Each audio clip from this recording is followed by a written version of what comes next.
A 30-day late takes 9 months to recover from. So no matter what we do moving forward as we build new credit or we're trying to repair our credit, making your payments on time is absolutely critical.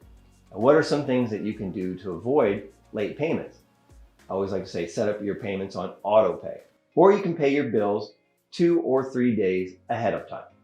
Now, some things that I have found that work for me is understanding the due date versus the statement date. Now, I'm going to cover this a little bit more in the next video on credit cards, which is the most important. But when you look at your due date versus statement date, what I want you to understand is that the due date is the due date, obviously, but the statement date is when they report the history of the account to the credit bureaus.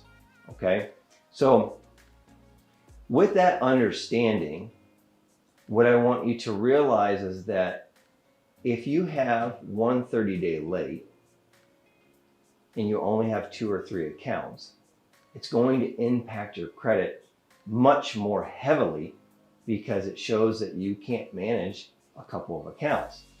Versus where if you had 10 accounts with perfect payment history, your credit scores won't be impacted as much because you have a lot more data supporting that you can manage a lot of credit. For me personally, I actually have over 20 credit cards.